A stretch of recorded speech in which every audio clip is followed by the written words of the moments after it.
Alrighty, so with that, this video then is it's a video that I happened to find with our friend Mohammed Hijab speaking to a gentleman in Speaker's Corner.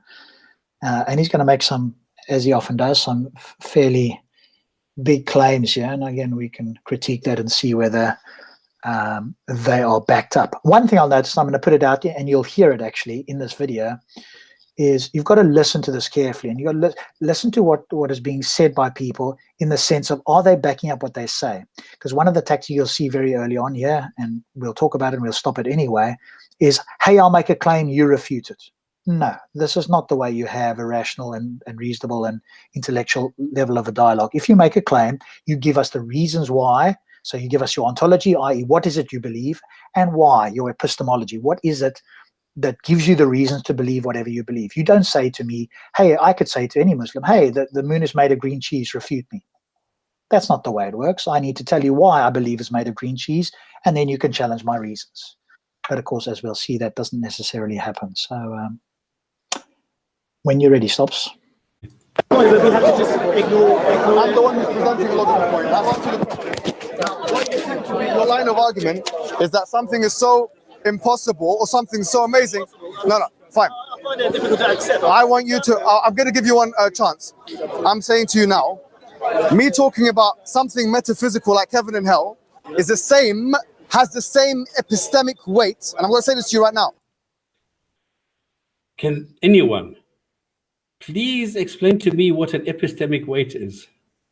I'm just going to bring that up. I was actually going to bring that up earlier. I've got a general idea, but I want to make sure that I represent it accurately. So before I go and launch into that, let me just see if I can see it here. 1 second for me.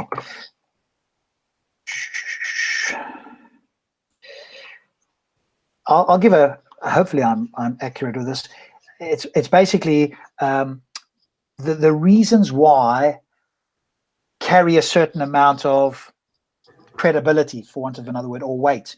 So his claim is that the metaphysical so his reasons for believing in the metaphysical have the same weight as, I think he's still going to say it, I think you've stopped it, he hasn't quite got there yet, but talking about a scientist talking about quantum mechanics, I think is what he's going to say there. So his reasons why are as strong or as much weight as a scientist talking about quantum mechanics. I believe that's what he's going to say there. Because for me, epistemic weight is nonsense. And when I tried looking it up, I couldn't find anything. So, I mean, I understand what he's trying to do, exactly what you are saying.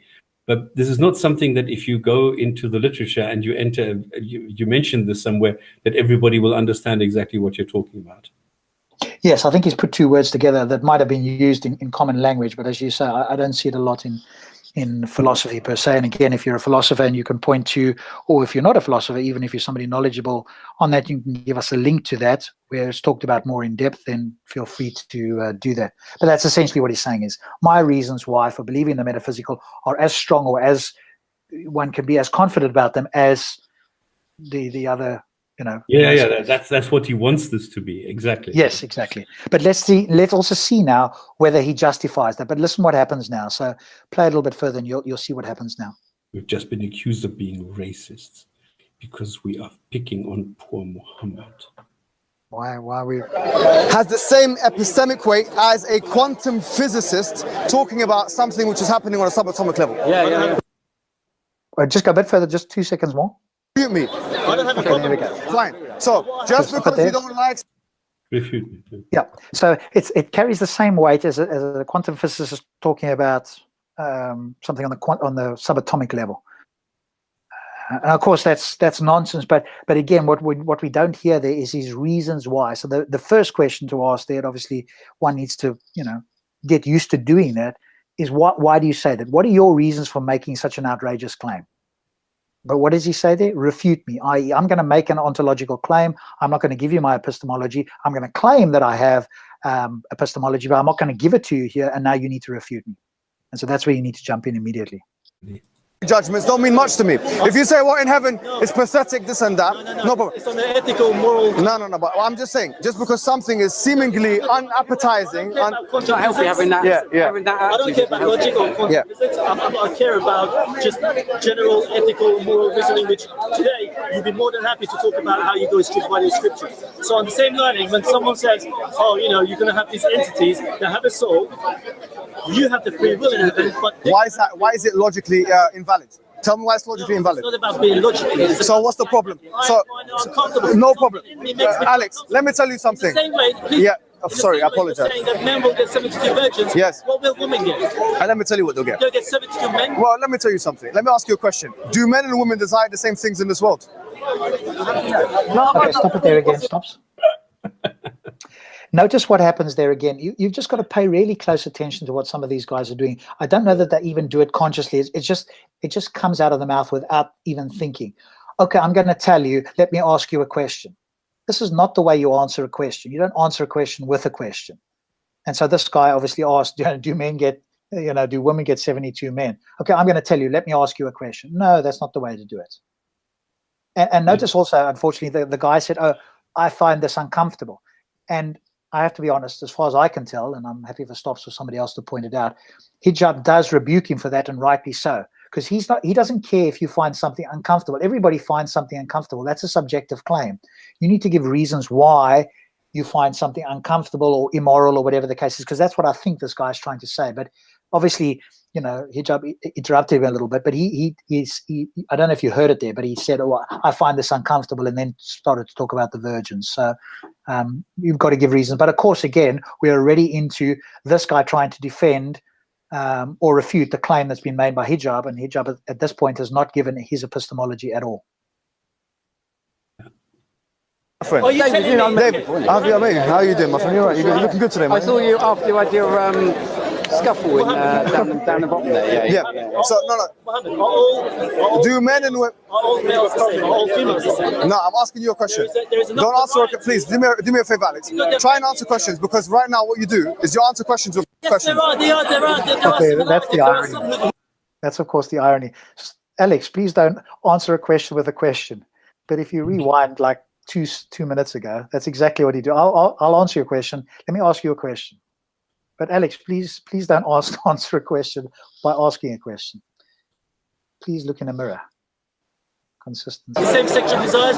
No, I'm not saying that there are. That's not my question. Oh, of course there are. Look, Alex, Alex, do me a favor. Look, because you've evaded. You've evaded. You're trying to tell us what a male and a female is. There is enough variance there to suggest that we don't really know. But Alex, what you've done there, twice I've asked you a question. Like, let's be fair to each other. Please. Alex, please. Alex. Well, Listen to me. You've asked me about 5 or 6 questions, yeah? And I've answered them very directly. Yeah, no problem. Now I'm asking. No, you haven't answered anything directly. Has he answered anything so far? Not a thing. Not answered a single thing directly. He hasn't asked him 5 or 6 questions. He's made a couple of statements, that's true. And Hijab hasn't responded to them, but he certainly hasn't answered anything directly yet. Just 1 or 2, and what I want from you is you to really consider what you're saying. The first thing you said was that I don't feel exactly words. I don't feel comfortable with this. What that constitutes in philosophy is exactly an aesthetic value judgment. So in other words, because you see something and it's distasteful for you, wait, hold on please, that you're now willing to sideline it or invalidate it. Now, this is fallacious reasoning. What I'm asking you is, have you got any? Wait, hold on. Before you continue, because you have to allow one question to be asked. Stop it there, stop for a moment. I just want to ask the question. And again, I'm asking this question rather than saying it's my, it's a statement of fact. But I don't think an aesthetic value judgment is a. What did he say? Did he say it was a fallacy? I don't believe it's a. I also thought so. I also balked at this because for me this is total nonsense. Okay, he is now at. What? How can I see where he's at from the time so that I can go? Okay, let me go back to. I hope I'm hitting it to here. It's 102. And what I want from you is you to really consider what you're saying. The first thing you said was that I don't feel it's exactly what I don't feel comfortable with this.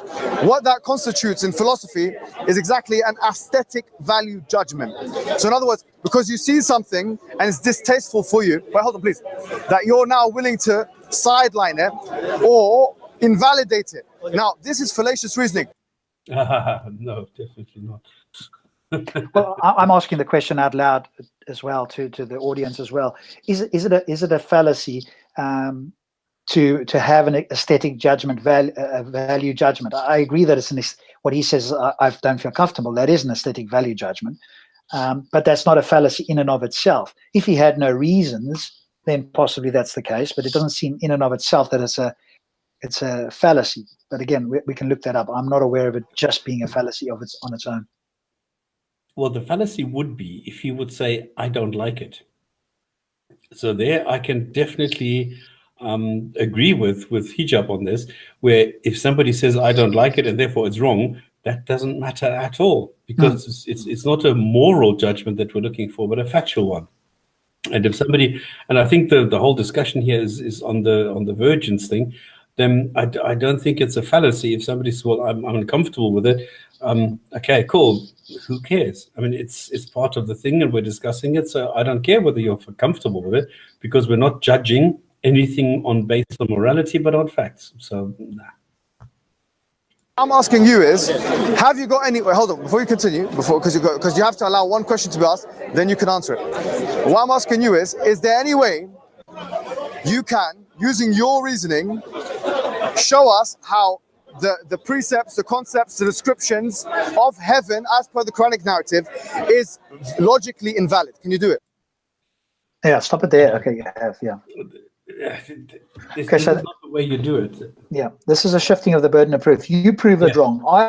I've made an ontological or metaphysical claim. I've not given my epistemology or any reasons. You now need to refute this, and this is ask about back. But what he could ask here, and of course it's easy for us to watch afterwards. But what he could ask here is, okay, tell me about, give me more of your ontology. Tell me more about what you believe and why about this heaven.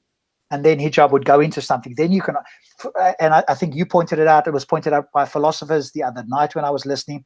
If a Muslim claims that God is perfectly moral, perfectly merciful, and has perfect judgment, those two are contradictory. You can't have those two. So if you're claiming those two attributes of Allah in this particular case, then you can immediately say no, that God does not exist by virtue of a contradiction there. And so one would need to elicit from Hijab more about this heaven that he believes in, because then you can look into and evaluate, well, what is his ontology? What is it that he's claiming about this heaven? Because just heaven on its own, what the hell does that mean?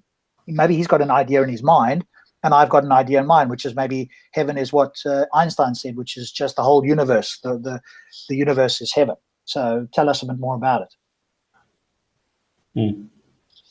Well, I have a problem. Can you do it first? The fact that I should, when it suits you, or when it... Can you do that? Can you do that? In certain circumstances, I should recognize my moral, ethical qualities, and then in some instances, I should completely ignore them, because the scripture is, what we know, and we don't have the capacity to actually appreciate it. So we have to complete logic to the point. You haven't answered my question. So going back to what you say, I'll give you an example. I'll give you a very Most simple things are example. stories in life. Tell me the answer. And you said yourself, we're going to be tweaked as we enter heaven to accept what it is for what it is. Alex, Sorry, I did not understand what you were saying there. Did you pick it up? No, I didn't either. I think he's sort of, this Alex guy is waffling a bit. He's probably got some point that he wants to make here, but he's certainly not being, particularly clear about it. So maybe he'll get to clarify it here, because, I have to critique him in the sense that I'm not understanding what his actual critique is at the moment. Okay, yeah. So it's not only me. Okay. No. I know what you're saying right now. So when we go to heaven, when we have these 70 virgins. 72, according to the hadith in Tirmidhi, which some muhaddithin have said is weak, but majority say is strong. Go ahead. You said they have soul. You said they are as like us as we are, but they don't have a free will except us. No, I didn't say this. Okay, let me ask you another thing. No, hold on. I didn't say. No, because you just said something I didn't say. That's not what you said. That's fine. Yeah. Let's say I go to heaven, another female. not do? No. Why is that this? Because no. No, hold on. That's different. Hold on. You've asked a question. If you want to ask a question, you have to wait for the response. The Hur al-Ain described in the Quran, which are the virgins or whatever you want to call them, really, it's women. And the discussion's always been about women. But let me tell you something you didn't know. Let me tell you, I'm pretty sure you don't know this. What women get? Let me tell you something interesting. Why you know everything? Pardon? Why you know everything? I don't know everything. Do you know? Let me ask you a question, because here you've talked about wa hurun ayn, as the Quran says, but what you haven't talked about is wa ghilman. The Quran also talks about servant boys that will be created for the pleasure of women and men. Yeah, okay. I thought he was going to omit this, but he actually is honest enough to say, yes, there are girls and boys for both sexes, yeah. Now, what you've done is you've ignored that strategically, either out of ignorance or out of voice. No problem. Now I'm telling you. Be a voice. So if the question is if your question was, why is it the case that men have servitude of a new creation of women, yeah, that are designed explicitly and exclusively for them, then the answer is that's not the case, because actually women and men also get these ghilman, who are servant boys, who will serve them in a similar capacity as with the hur, the men. So the point here is actually based on ignorant premise. Taking a step back from the so-called equality discussion that you've tried to put forward. What equality discussion? He said that men get 72 virgins and the women don't. But you're saying, and I've heard this before, that there are in fact boys that are available to women that go to heaven. Yeah, but they're also there for the men. So okay, right. You get the women, you get the girls, the huris, the ones with the high swelling breasts and all the rest. They're for the guys, and they get renewed as virgins after use. They are not available for the women. The women get their husbands. As far as I know, the boys in heaven are for the men, not for the women, not for the wives. The wives only get the husbands. They don't get the use of these young bodies. Well, I don't understand young bodies anyway, because everybody is supposed to be 31 with a permanent erection. So what is it that people are talking about? I don't quite understand where this would come from and why this is an issue all of a sudden. We know the description of heaven.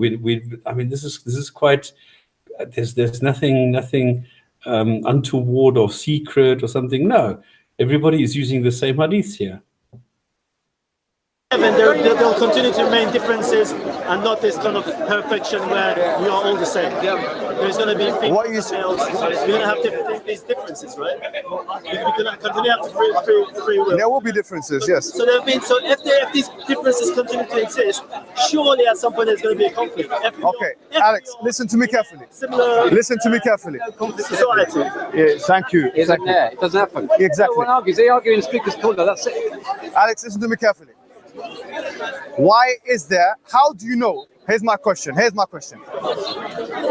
How do you know that such a concept as conflict exists? In heaven? Here. Well, talk about. We saw it as you were afraid to die. No, hold on. One person at a time. If you want to, you can ask. I know. Yes. I'll give you an example, right? Men, when it comes to like females, they compete. When it comes to resources, jobs, they compete. Okay. There is only one for one, unless. How do you define conflict? Well, there is like a friction where you get to a point where there is a certain resource, like a bit of land. Okay. You want to protect your family. Disagreement. A tree with apples. No problem. So Disagreement. It does come to resources. Yeah. Okay. However, not always. About ideas. In some cases, it could be an abstract idea. Okay, fine. Excellent. Do you know Plato? He was the first major philosopher that I know of that he referred to a concept of universals. Now, what are universals?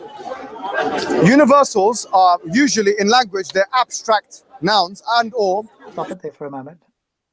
Okay, I think we're going off on a tangent, but it also, to be fair, though, Alex went off on a bit of a tangent here. If I understand it correctly, his objection is, hey, men and women are not getting the same in heaven. That's wrong. That's all he could have said, but he waffled all over the show. And now Hijab has picked up on something, and so they're off on a tangent now from the original claim. And again, we've not heard any epistemological claims from Hijab as to why, the metaphysical has got the same epistemic weight, because remember, that was the first question. So we're off on a tangent here, but to be fair, Alex seems to be a bit all over the show as well. I was just not following anymore what they were trying to say. Yeah, no, they've gone off on a little bit here. Let's just see if it comes back to something here.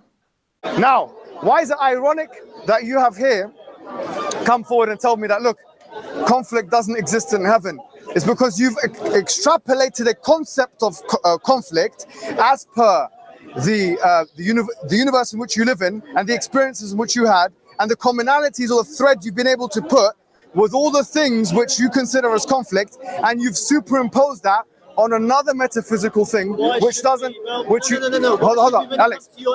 Your heaven is so extremely exaggerated. Well, are you understanding? It's about sex. So the point is, when you're using conflict, suddenly we have to. What I'm saying, when we use common noun, this is what Ibn Abbas said. Ibn Abbas said, the only thing which is similar between that which is in heaven and that which is in this world is the name. Therefore, when you bring a concept like conflict, which is, as we said, a universal, and you try and superimpose it on heaven, which is a metaphysical concept, construct, which no one has seen except for, we say, the prophets, from Muhammad in particular, etc.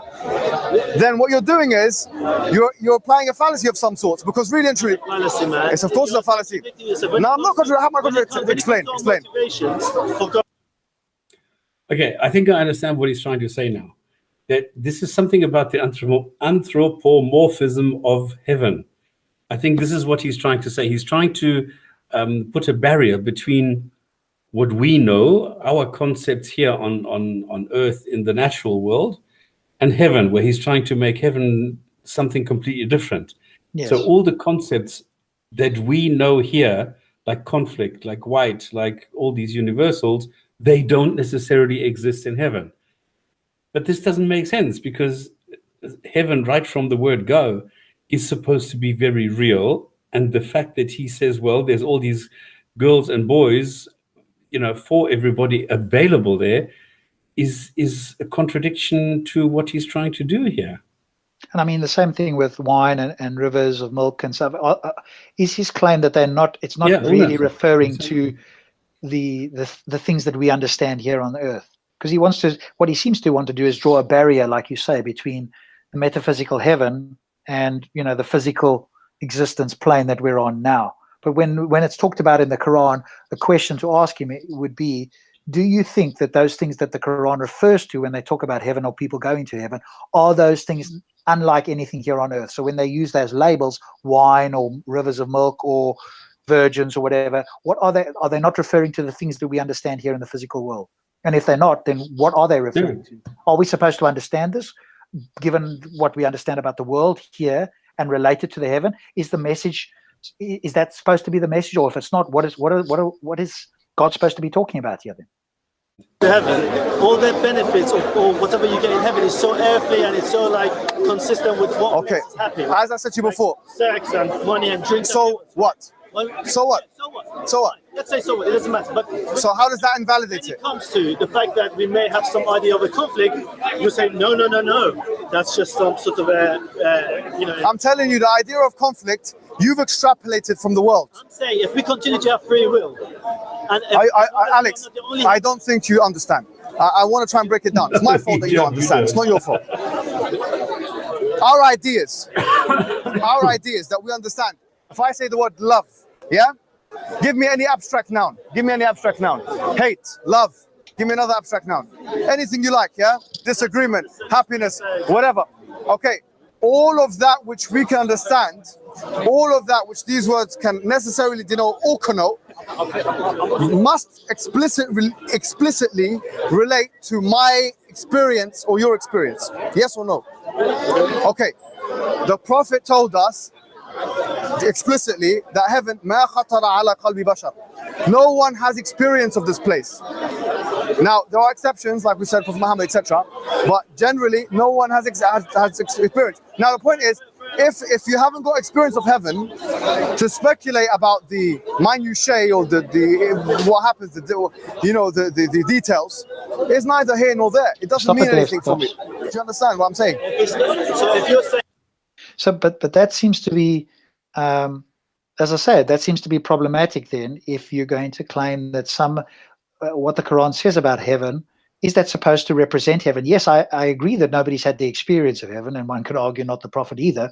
But even so, can somebody give you a description of something that you haven't experienced? If an astronaut came back to Earth here and he'd been on the moon, and he explained to you what it was like on the moon, would we have an understanding of what it was like on the moon, even if we hadn't experienced it ourselves? And to me, the obvious answer is yes. He could say it feels almost weightless. It feels like a 6. Imagine you jumping on here. Imagine this, that, and the other. We could have in our mind an image of what that would be like, even if we haven't experienced it. That seems to me straightforward.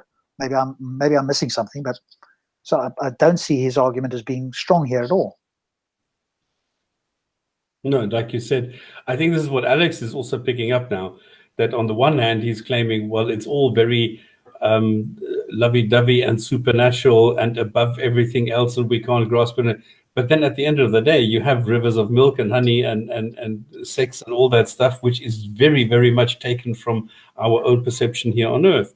And this is what Alex just said. So I think you can't, he's realizing you can't have it both ways. And this is what Hijab is trying to do. He's trying to make heaven this wonderful place. And at the same time, it's mysterious and wonderful, and you don't know anything about it. You can't know anything about it because it is metaphysical. My idea of desire will be different there. Therefore, we can conclude the fact that we are incapable of having any understanding of heaven. No, I didn't say any understanding. See, that's a straw man. When you look into it, that's what it comes to. Alex, what I'm saying is, we first begin with the premise that actually heaven is cool. You can have all these pleasures, and then suddenly it's all airfree pleasures. But then you take it further that we actually don't know. It's so complicated. It's not. I didn't say it's complicated. Look, try and unless you've had experience. No problem. Of course. Unless you've had experience of it, you cannot say a word. Yeah, what I'm saying to listen, very explicitly what I'm saying, right? I'm explicitly telling you now that heaven is a place where we don't have any direct empirical experience with. You have no idea. Yes. Thank you. All right. Perfect. We have no idea. Yet the descriptions are meant to give us as much as is humanly and earth in the dunya way possible understanding of what exists there. Even though when we enter heaven, we're going to get tweaked. Let me give you an example. I know I've spoken of philosophical mumbo jumbo. I'm going to try and break it down to the lowest common multiple once again. Listen, if I were to tell you, if you were to meet someone, an Eskimo, I don't know if they exist in real life now. What? They do. Yes, they exist in real life. Okay. If I were to meet an Eskimo who's forever lived in an environment of snow, never had a television set, and always lived in an igloo, if that really, I've never seen an igloo in real life. And then I started to describe to the Eskimo, to the best of my possible ability, what sand is. I say, listen, I have language, he has language. I say, listen, sand is like snow, but actually it's a bit more grainy, And I start trying to use as much hyperbole, as much adjectives, etc. as possible to explain what sand is. We cannot assume safely that Eskimo is gonna ever understand. Yeah, you see, this is the point. This is it's not his fault. Okay, he's deluded, he's brainwashed. This is his thinking. He doesn't understand. This is why we have science, and this is why science is so fucking accurate. This is why science is so meticulous, and this is why science is so, like I'm sorry to use the same word again, anal, about using the right word for the correct thing to describe this, that you have data, that you have all sorts of different descriptions of something before you go out and you even mention this. And this is why, yes, a scientist, no matter whether he's an Eskimo or whether he's from the Sahara, they will be able to understand, because to a scientist, for example, you can describe exactly what sand is, because all you need is the chemical, all the chemical elements that it's made out of. You can give it all the weight, the ratio, the size, the volume, and all these different sets and pieces of data that you can gather about sand, and you can then describe it using science. That is why science is so useful, because it makes things comparable. And this is what Hijab doesn't get, because for him, it's his mindset, snow is snow and sand is sand, and somebody in the desert doesn't understand snow and vice versa. No, this was true 1,000 years ago. Today, it's no longer true. Yeah, but also, I think what he's talking about as a lay person, so like a an Eskimo that had never seen sand, you could still give, as you said, there's a scientific way of going about it, but for two lay people who are not scientifically literate, you could still give the Eskimo a fairly good description of what sand is that he could imagine it to be there. The fact that he hasn't experienced what sand is, he hasn't physically picked it up or seen it with his own eyes, doesn't mean that you can't give him a fairly accurate description of what it is. And he could relate to it by the description itself. And I think that's where he's kind of going, no, you can't really do that. Because he's never seen it or experienced it himself, you can't give him a good enough description, and I just disagree with that. That might be the case for something metaphysical. If you spoke to an Eskimo and you tried to explain what a unicorn was, and he'd never seen a horse, that would be much more difficult to do. But if it was something more practical, but that actually then, that's sort of problematic, potentially from a metaphysical point of view. But like you've said, and he said it, and he's agreed, that the Quran speaks about things that we do understand here on earth. So if it's talking about things like rivers of milk and honey and virgins, those are things we understand. So we can imagine exactly what that will be like in heaven. Now, if his claim is that it's nothing like here on earth, please give me the evidence, and what is it like then? And if you're just going to claim like it's nothing like on earth, but we are giving you descriptions of exactly what it would be like here on earth, then that's a contradiction. The experience of holding sand in his hand. Now, the same thing applies now. The Quran, it does the best job in describing, in the only way it can, to people that have had certain experiences of the world, what kind of pleasure they will get in heaven. And it does so by showing all of, frankly, what's the most pleasurable? What's the most small print? There is small print that says, by the way, these are just kind of like analogies, because you just. I didn't say they're metaphors. Okay, so there's no metaphoric kind of. No, I didn't say this. I said they are real. You want you to tell me that the Quran is metaphorically. I'm not saying it's metaphorical. No, but it's either going to be explicit in what it says, or it's going to mean something else that you're telling me right now. It says something else that I just don't know. I'm saying it's real, but you can never comprehend it. Like Allah, He's real, but you can never. لا تدركه الأبصار وهو يدرك الأبصار. The Quran says that. If you're going to go on the basis that you're going to read something that tells you something, and you're going to turn around, I'm not going to be able to comprehend it, and then what bloody hell virtue is there in following the rest of it? Tell the scientist that when he's now doing quantum mechanics. But that's a far-fetched. No, it's not far-fetched. The only reason why you consider it far-fetched, is because when I use the word science, it's your God coming out now, so you have to defend him. I don't give a shit. No, if that's the case. Okay, this is rather frustrating.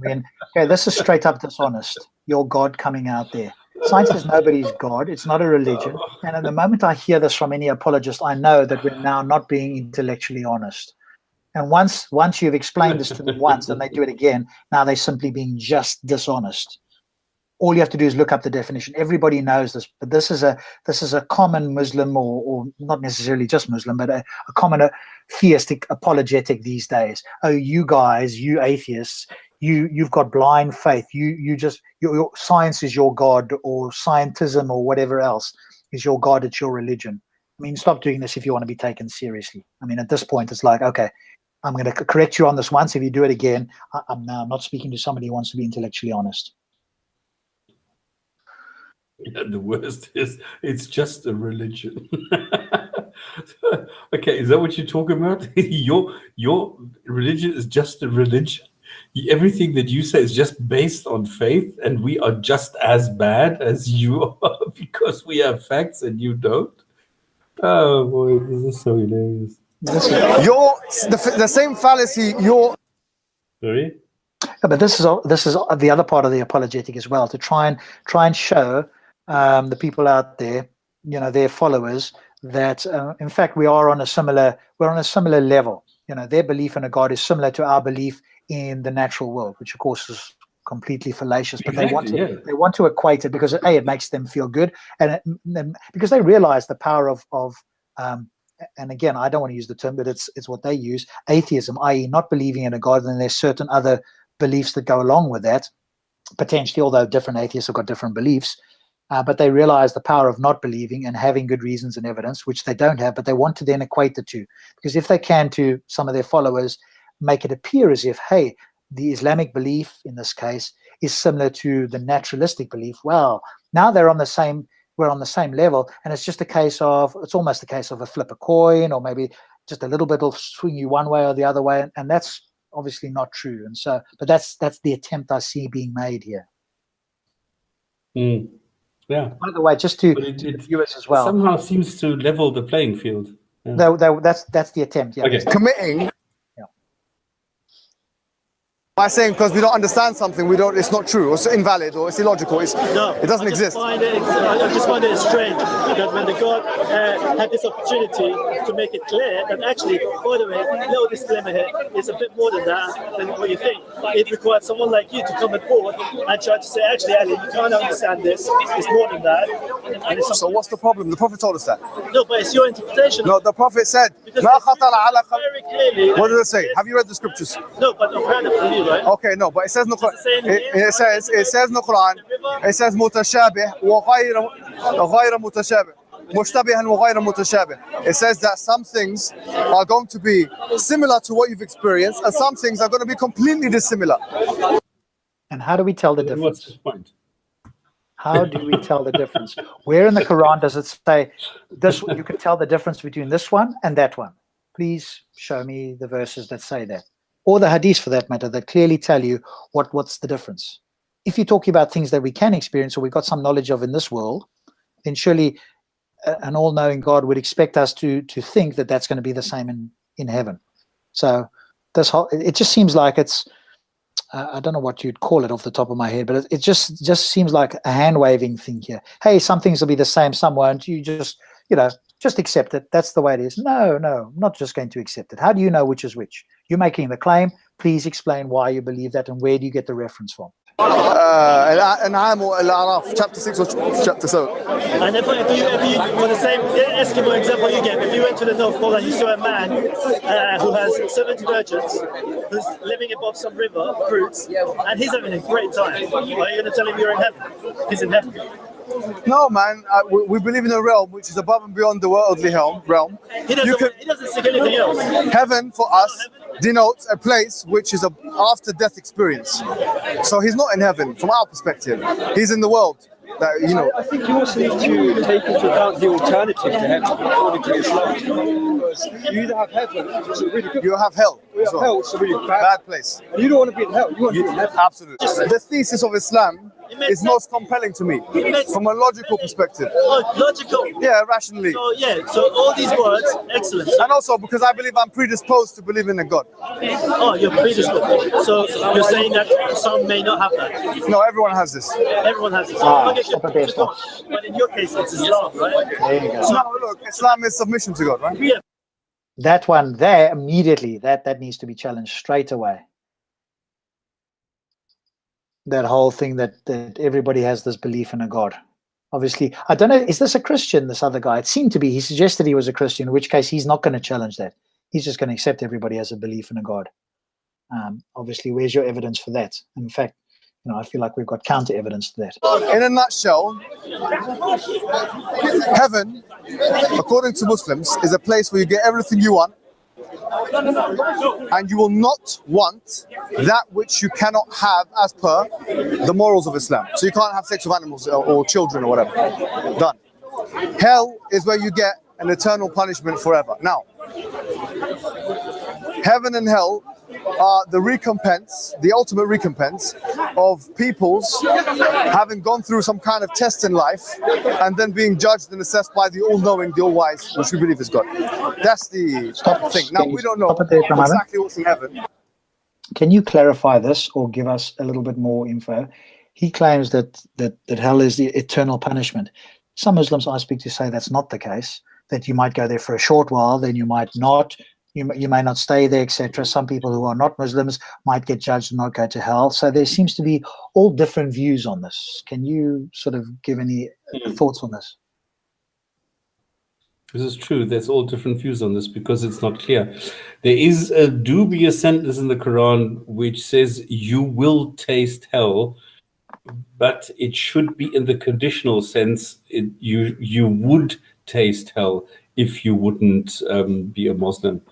But because the Quran doesn't do that, it says that you will taste hell, then people say, well, what happens is Muslims first go to hell, and there they stay an appropriate amount of time, which is commensurate with their sins that they committed in life, just to have a taste of hell. And then they are taken out, they are saved and put into heaven so that they will even more greatly appreciate the wonders of heaven. But not everybody interprets that sentence like this. People say, yeah, it's intended to be theoretical, that this is a warning for the non-believers so that they will go to hell for their eternal punishment. And our belief excludes us from this. So there's different ways of interpretation. Right, okay, cool. How it functions, I can't give you details. Right, the Prophet told us that. But we do know some things which potentially we could expect, but it's nothing that we can envisage in a full sense. Make sense? Yeah. Cool, man. Great. Thanks. So, not the best video. I think Alex wasn't clear. Obviously, Hijab made his biggest claim in the beginning was never substantiated, which is that his epistemic weight the epistemic weight is equal or similar to, his metaphysical claims are equal or similar to, a quantum physicist looking at, subatomic particles. So I never heard anything about that. So, and then it just sort of went off from there.